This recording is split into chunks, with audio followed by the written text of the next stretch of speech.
Well, good evening, world. It's North Dakota Transplant. We're coming to you today through a different window than normal. Most of my adventures take place behind the wheel of a vehicle. Today we're coming to you from the window of my hotel room. As you can see, Mother Nature had to slap me around a little bit again this weekend. She decided to send a blizzard in the middle of April. I'm sure it's strictly for my benefit. But anyway, as you can see, we have a waterfront property in Williston, North Dakota. It's actually part of the parking lot for the TSC store. It's been more of a skating rink lately. Anyway, I wanted to give just a little bit of substance to my update this evening. Did a little bit of research for some of the specific people interested in oil field jobs. Found some of the major players in the area if you're really looking to contact someone before you make the trip up here. Some of the major industries that have multiple job listings in place right now are as follows. First of all, one website that you can check out is called thebakken.net. Good place just to nose around and get some information. But specific companies, as I've said before, Halliburton is one of the biggest, most predominant players in the area. So entry level all the way up to the high tech, truck driving, everything, internet, IT, they've got all kinds of positions open. That would be a good place to start. There's a company called Key Energy Well Services, big player, lots of jobs there. Another company called Pumpco, Pumpco Services. Another one with a lot of truck driving jobs is Western Petroleum. Another major player in the oil industry here, a company called Baker Hughes. That's Baker, Hughes.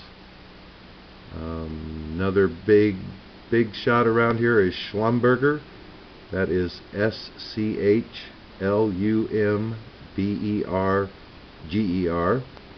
And the last one, another company with a lot of variety in positions, Weatherford. Weatherford. They've got administrative positions, field positions, customer service positions. So there are some good places for all of you job-seeking people that want to check into that. As you can see, it's snowing. It's a real fine snow right now, but we've probably received, since this started sometime, I don't know, later this morning, sometime after 6:30, because that's what time I went to bed. That was supposed to be my Saturday night bedtime. Actually ended up happening at about 6:30 this morning. Anyway, some of the questions that I was asked, I promised I would answer. Couple of I'm answering ones that have been repeated by more than one person. So where have I lived the longest? To answer that, I would say I've spent most of my life in Omaha, Nebraska. Second longest place besides Omaha would be Des Moines, Iowa. Then third place goes to a little town called Blytheville, Arkansas. And then fourth place would be Sioux Falls, South Dakota. Many places other than those, but those would be the ones where I've spent the largest number of years. Other common question, what business am I in or do I work for? While I won't get into any specifics along those lines, I don't want to mix up anything that I do professionally with what I'm doing here, or vice versa. But I'm in the retail industry, have been for 30 some odd years, and most of it's been in multi-unit management, which is what I'm trying to do here in North Dakota. Couple of tips for you people that are looking for jobs, some of you that may not have a lot of interviewing type experience. As someone who does a lot of interviewing and fills positions on a regular basis, these are just a few things that I could give you as far as a tip, something that might help you out if you don't already know. Dress properly. If you're looking for an administrative job, don't show up in a t-shirt. Then again, if you're going to be up to your knees in mud in the oil well, you don't need to come in a shirt and tie.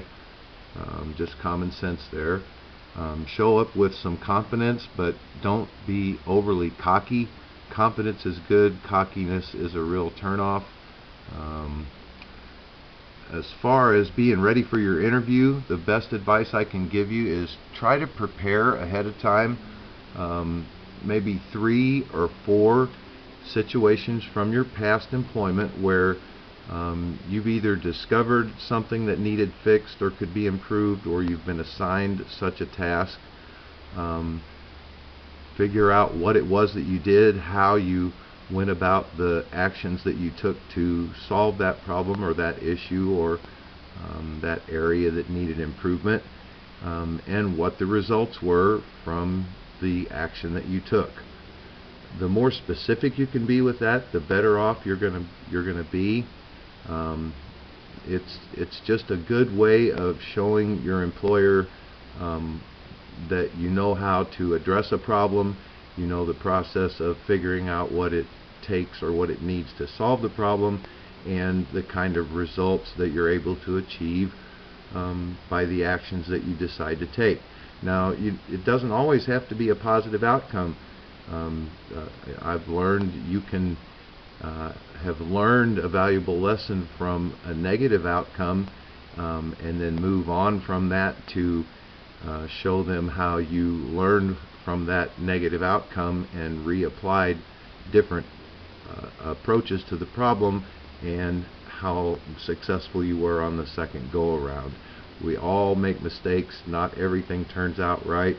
One thing about mistakes and failure that I've learned over the years, just because you try something and don't succeed doesn't mean you failed. You've only failed when you quit trying and accept the fact that you failed. So failing is only a stumbling block on the way to success, and you're going to have a lot of those along the way. So until you accept the fact that you failed, you've never really failed. You just have to keep trying. So let's see what else. That's about all I had to go over here. My tip of the day from North Dakota Transplant Wisdom Library. Being a little over a half 100 years walking around here, I've learned a lot of things, and many of them have been learned in a painful fashion.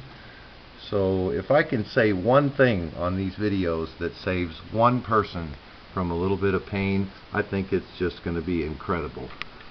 It would make it so worth having taken the time to do so.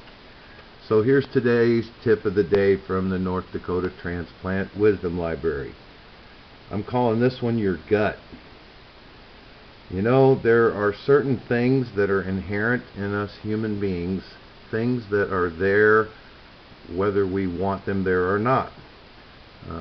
Over the thousands and thousands of years of evolution, some things just have not gone away or changed, and one of them is that feeling that you get when you're in a new or unusual or threatening or exciting situation. I call it that feeling you get in your gut. You know, a lot of people don't pay as much attention to that feeling as they should.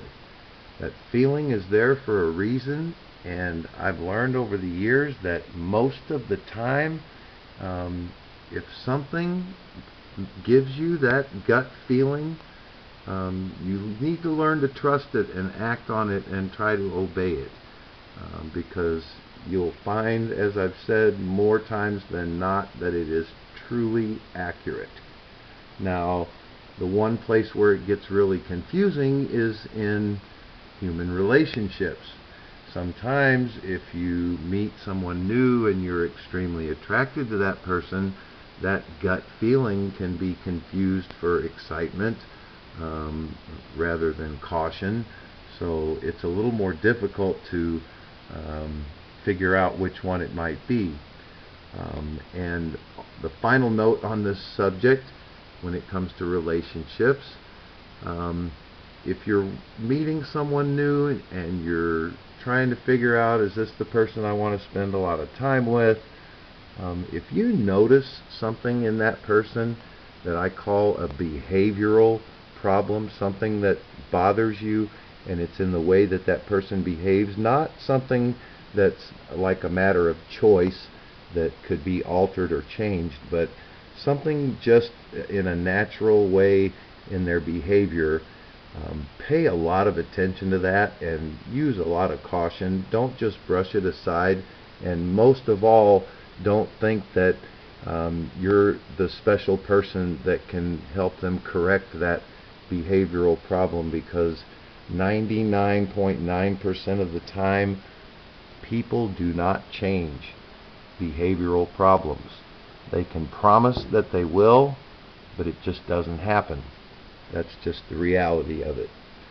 So that being said, I'm going to shut up. I've blabbered long enough.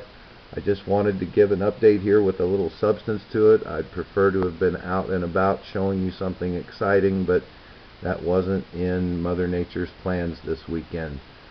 Hope everyone did have an enjoyable weekend. This is North Dakota Transplant coming to you from Williston, North Dakota, and I'll be looking forward to your comments. Subscribe, send me a message. I can reply directly to you that way. If you like what you see, share it with your friends. I love the subscribers, the messages, the comments. You know, even if you don't like it, I like hearing that too. So feel free to let me know what's on your mind. Have a good week ahead, everyone, and I'll be giving you an update in the next few days.